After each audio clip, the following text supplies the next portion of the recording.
Mathieu Darche got the keys to the kingdom. Unfortunately, the kingdom is Long Island, New York.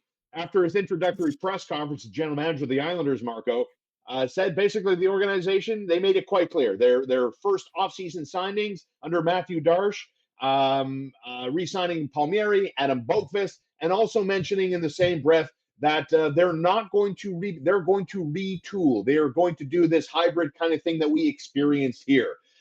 For those that are looking at the possibility of RFA Noah Dobson, Bo Horvat, take your pick, Matthew Barzal. Who else do you like? Habs Nation from the New York Islanders, because my pal here, Marco D'Amico, has been telling us under Uncle Lou, they were never going to rebuild. Uncle Lou is now off to enjoy his golden years. Mathieu Darche steps in as the new face. So I got a couple of angles I'm curious to get your insight on these. What does this mean for the passionate Hab fan that was hoping maybe a deal could be struck with the Islanders?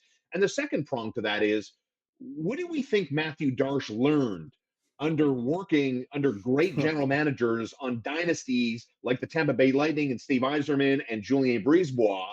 And what does that mean for what we think he's going to run the New York Islanders? So let's start with Noah Dobson, Mathieu Darche, the possibility of some sort of transaction for any of these attractive names. Do you think they're more inclined to deal with the Canadiens or less inclined to deal with the Canadiens today? Same. I don't think it changes in terms of willingness to deal. It's who they're willing to deal. And, from what I've heard, I have a couple of friends on Long Island that cover the team. It's not very likely that they're going to be moving a guy like Dobson unless contract negotiations really fall apart. Right. You bring up the signings that they just did. Those contracts were agreed upon with Lou in charge and were ultimately honored by Darche. So that really goes to show you that they want some level of continuity, but they also want to be real with the fans. And they really feel like this first overall pick that they can make is going to help them really kind of move the ship around. Mathieu Darche had an interview with TVA Sport, earlier this week, where he listed his core, legitimately listed his core. And it was Matt Barzal, Bo Horvat, Alexander Romanov, Noah Dobson, right? Yeah. So all the names. And their first overall pick. So they're not going to move those guys now. In fact, what I could see them doing is dangling that first round pick in 2026 that they got from the Colorado Avalanche to further improve their roster now. Right. You may see them tweak their roster. They may try to get rid of guys on expiring deals like Lee, potentially, although I think he had a good season last year, so I doubt they do. But one guy is JG Pajot, right? Jean-Gabriel Pajot could be a potential trade piece. Is 1 year left on his deal. Should they retain, maybe there's a team that's interested for 1 year, or maybe a team is just like, we need the depth at center. There's nobody left on the market. We talked about guys striking out on July 1st. Boom, there you go. And then suddenly they have cap space to be able to make trades and bring in other players because they really need to turn over that roster. They have some young prospects that they could sign for next year. One of them is Cal Ritchie that's probably going to end up joining the roster. They have Yzerman coming. They're going to be, I think they were saved by a savvy deadline and a good 2024 draft, but they still need to go one step beyond. And so I think that's where you might see them kind of stay in no man's land for a bit, because that first overall pick, for all intents and purposes, we could think it's probably going to be a guy like Matthew Schaefer, because, as you get a top pair of defensemen like that, it's very rare. So to me, they bring him in and then they got to look at the offense, because then you basically have Schaefer, Dobson, Romanov that you could run with. But Schaefer is not going to be, not necessarily, okay, I never handicap a player, but Schaefer's not necessarily going to be an impact player right off the bat. It's excessively difficult for 18-year-old defensemen to do what they do, especially when they only played 17 games in their draft year. Like, you're asking for trouble. So in my honest opinion, he may not even play for the Islanders next year. Right. They may even suggest that he go the NCAA route to get some to get some playing time, but also build up his body so that he can play and be ready in the NHL at 19. Like for example, an Owen Power when he was drafted first overall, went back to college, right? Which Right. is excessively rare for first overall picks. So to me, Wild, that's the eh? kind of that's the kind of mindset you have to have. So the Islanders want to be competitive for next season. That is an automatic. So And what do you if think they're about that making though? Like, what deals, do you think about, if I should put a pin in that? What do you think about that? Because I don't agree with that. Like, again, I'm gonna bring it back to something we spoke about earlier. Go check out the first video we did this week. I would position myself for Gavin McKenna. Dare I say it again? Like, I am not a fan of the let's stop and let's make a couple of alterations and hope that with a little bit of luck we're going to go from here to there and make a tremendous leap. Like, commit to the bit, brother. Commit mhm. to the bit. You have some pieces that Well, are attractive. yeah, I don't think ownership sees it that way, and I don't think ownership hired Matthew Darche to do a Hmm. rebuild. And this is the thing that a lot of fans maybe don't take into consideration is the impact that ownership has on the decisions in the hockey ops section. And I think that's where, you really have to have ownership that's willing to take the hit. Right. Right. You look at certain teams that doubled down. Chicago, there was a conversation. Obviously, there was a PR aspect to it after the news of what ended up happening 10, 15 years earlier. Yeah. Um, that forced them to really scorch the earth and start from scratch. But you look at a team like San Jose. San Jose doesn't, rip it apart unless they got the okay from management, right? The Montreal Canadiens do not undergo a rebuild unless Molson signs off on it. So you Hmm. really need ownership to be able to say, let's go with it. And I don't think that Malkin and the rest of that ownership group in on Long Island is in the interest of rebuilding, and they never really have been. A lot of people attributed it to Lou just being Lou and never wanting to rebuild on his watch given his age. But Yeah. a part of it stems also from ownership that wants to be competitive, because they believe that once you get in, Yes. anything could happen. But what about like the other side of that coin, right? Just to counter your take for a second. The other side of that coin is when you don't pick a lane, could you be set up to be the next Buffalo Sabres, where JJ Paterka, Alex Tuck, other names are being rumored? They're not happy with the direction or lack of direction within the organization, with Kevin Adams saying, you know what, I've tried it.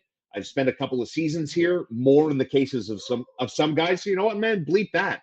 I'm out of here. That if Noah Dobson, again, who's a good example as an RFA, says, you know what, I don't see what Matthew Darche sees. I don't like the retool idea.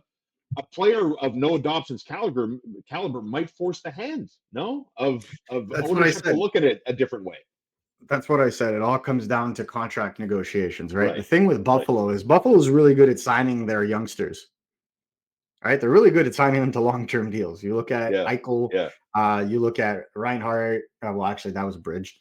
You Yeah. look at Power. You look at, Mm. there's a lot of guys. Samuelson, that really long contract out of nowhere. You look at those guys, and now those guys are unhappy and possibly want out or did Yeah. want out and got traded, right? So there's one way where you can look at it as being able to lock down your core, like the Ottawa Senators did, for example. They locked down most of their core. And Right. then you look at a team like the Islanders, and it's, most of their players, maybe outside of Barzal and Horvat, most of their players took good discounts, in my honest opinion. And so like Sorokin, in my opinion, could have asked for more given how he Mm. was playing at the time. So Right. you look at the dynamic of that team. You look at how they're built. Unfortunate for Canadiens fans because I know that a lot of them liked Horvat or have been dreaming about having a bilingual star like Matt Barzal. It would take a whopper of a Oh, deal, in my honest opinion, to get it done. And I don't think the Canadiens have the assets to get a yeah. guy like Barzal without really like hurting their roster. And Yeah. that's, I think, where the Canadiens, we talked about this, don't want to make a lateral trade, although you can make the argument that adding Barzal is not lateral anyway, unless you're giving up a Suzuki. What But tier would you put Barzal in of NHL players? What tier would you put him in? first line player, No, but I mean first line superstar, player, star, star. I think he's a star player. star. Yeah, Star, okay. I star. mean, he's I got think. I he's think got if you take him, 5-point season and an 80-point season in his career so far. take him out of the island and put him on a Yeah. team Yeah. that is young, speedy, dynamic, fresh. and I think he's a point per game player all day, every day. The only question mark that anybody has on Barzal is his health. Yeah, exactly. Let me ask you this. Would pick 16, 17, and Logan Mailloux be good enough for the Islanders to give up Matthew Barzal? Sorry. And again, I don't want to come off as like all knowing here, but in my honest opinion, No, your opinion. Your opinion. It would be the equivalent of saying, would the Montreal Canadiens consider trading Nick Suzuki for 2 mid-round, first-round picks and a potential top 4 defenseman? Everyone would say no. No. Right? Would you trade Cole Caulfield for that package? Unlikely. No. Right? So no. That's the mindset. So I fell in the classic trap of nothing for something really good. I fell in the classic trap. I'm guilty. Yeah. It's fine because a team like the Montreal Canadiens cannot afford to trade anybody from their core at this junction, and it's just filled with futures. You don't have like for example, I'll give you an idea. If Kirby Dach hit and became that second line center, was putting up 60, 65 points, Kirby Dach plus the 2 first-round picks, then maybe someone listens because now you have a legitimate piece that they can work a trade around. I'll give you another example. When Pierre-Luc Dubois was traded from Winnipeg to LA, the piece that got Winnipeg to perk up and listen was Gabe Vilardi. You need that kind of emerging secondary player to be the cornerstone of a trade. The Canadiens don't have that yet because all of the players that are coming into their lineup are essential. They don't have the expendable asset that could be a top 6 or top 4 player that they can trade right now that every team is going to be like, yeah, I like that guy. Gotcha. So they're not there. And that's why I say they're not there in their rebuild yet. You look at a team that could afford to do something like that, right? You look at Utah. Utah's got a lot of guys that could potentially be expendable because they've drafted so long in at the top of the spectrum in the draft, and at the same time have also added little pieces here via trade, right? Like they were able to trade Connor Geekie that they drafted just outside the top 10 in 2022 for Mikhail Sergachev because they could, right? So this is why I'm cautioning and I'm just saying like it's interesting. A team like Anaheim, that's a team that's got expendable secondary assets, right? Like they could turn around, for example, if they truly felt like it and trade a Beckett Seneca to a team as a centerpiece for a star forward. And that team is going to be like, yes, we very much like him. So it's that kind of dynamic. It's that kind of questioning. And I don't think the Montreal Canadiens are there because you're not moving Demidov. You're not moving Caulfield. You could potentially make the argument for Slafkovsky, but then you open up another hole elsewhere. You could. Let's be real. You could make the case for a guy like Slafkovsky, but the return need to be something of essential value, right? Like you can make that kind of conversation because he still hasn't hit a point in his contract. He hasn't even started the contract, but he still hasn't hit a point where, like Caulfield and Suzuki, he's an above 60, 65 point player, which is where you really need to be worth 7.8 mil. And consistently putting up that total. So you can make the argument. I wouldn't be the one to agree with that argument. You can make the argument. Oh yeah, for sure. I repeat, because I'm going to get killed in the comments. I repeat, I am not saying they should trade Uri Slafkovsky, but I'm saying if there is an elite second line center, a guy that would be a potential first line center on most teams, like for example, and I will throw this out there. If it's Tage Thompson versus Uri Slafkovsky, that's a worthwhile conversation. Yeah, but there's the thing though. How many teams gave up on Tage before Tage became who he's become, right? That's why Slafkovsky is a non-starter for me. Because these baby Hueys, these gigantic hockey players coming into the NHL as a teenager, ça prend du temps. So it takes a second here. Then there you go. You're exactly buying in. The Canadiens are not at a point where they can afford to trade core players because they don't know what they have yet with most of them. Nailed it. Marco, thanks as always for an outstanding week. I hope you guys enjoyed the added bonus coverage this week. A little pleasant surprise, I hope. We went a little bit longer than what you're used to in the offseason, but happy to provide it for you because we love you. Marco, thanks, brother. We'll see you. Let's do it again next week. Thank you again. Take care, everybody.